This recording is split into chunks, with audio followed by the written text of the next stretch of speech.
Insert it through the live stitches.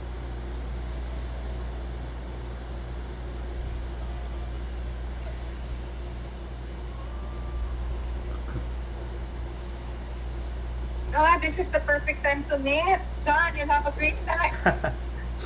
Yes po. Reading, you put on Downton Abbey,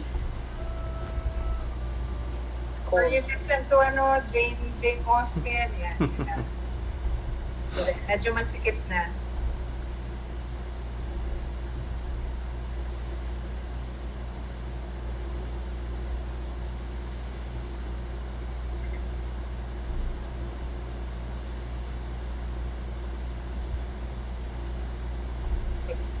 Imagine if you're knitting the 600-pound sweater that I was, and I did not put a lifeline.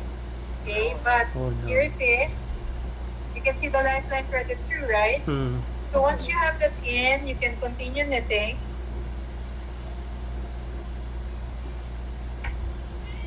Okay, I'm going to continue knitting.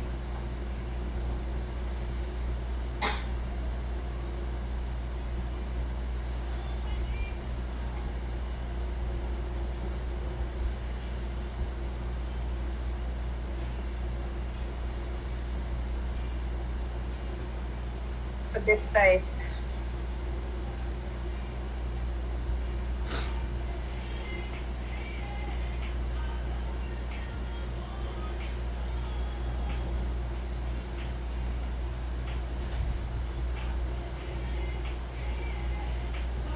Okay.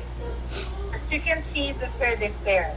What if I committed the mistake and I need to unravel? So if I have a lifeline, I can unravel, and it's not gonna unravel beyond that.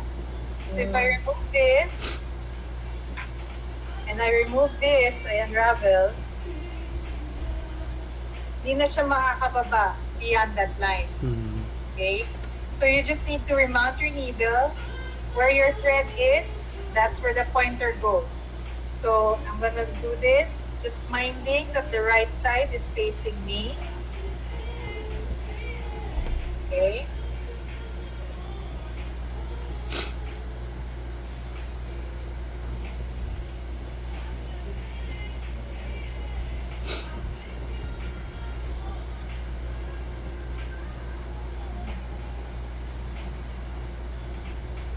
Okay. See how easy that was? When you don't have to, go out of your mind na parang nagkamali ka. You can also apply this middle of the work. Like for example, but it only works for stockinette. Kasi all you need to do is thread it on the right leg. So, I lost my needle again. Here it is. So when you're threading is, you just need to pick up the right side of each stitch. See that? That's where you thread it through. But my suggestion is, every time you do your work, thread a lifeline. Okay? Start as early as the cast on. So let's say your cast on is more than 50. Ayaw mo nang ulitin yun, di ba? So pagka-cast on mo, put on your lifeline. And then you do the work. After you've knitted maybe this much, about an inch worth na perfect, walang mistake, then remove the lifeline and thread it back here. You move it as you go along.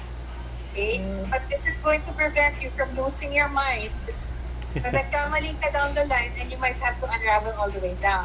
So at least here, if you unravel it here, hanggang doon ka lang sa lifeline. Okay?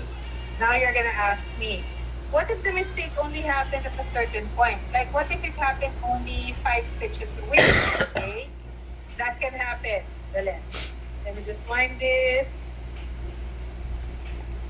And I'm sorry I have to do this. I'm putting the needle back in the pouch so I won't forget. Okay. I'm putting the needle back in the pouch. Okay, done. Alright, so I'm going to knit maybe 4 stitches. Oh, it's tight. Okay, here we go. I'm going to knit 1, 2, 3, 4, 5. Okay, what if my mistake happened here? I need to unravel within the row lang. And you can. How? I'm going to take my left needle and I'm going to puncture that stitch underneath. Mm-hmm. See what I did there? I punctured it. Then I remove this. Slowly. Don't be in a hurry. So I puncture the one underneath and then remove and unravel slowly. Okay. Okay? That's how it's actually called think, the reverse spelling of knit. So when they tell you need to think, that's what they meant. You do it one thing at a time. Now, what if you're knitting and then you drop the next stitch? And I assume this has happened, okay, at some point, okay? What I do, don't panic, that's the first thing. Then I'm gonna get my crochet hook,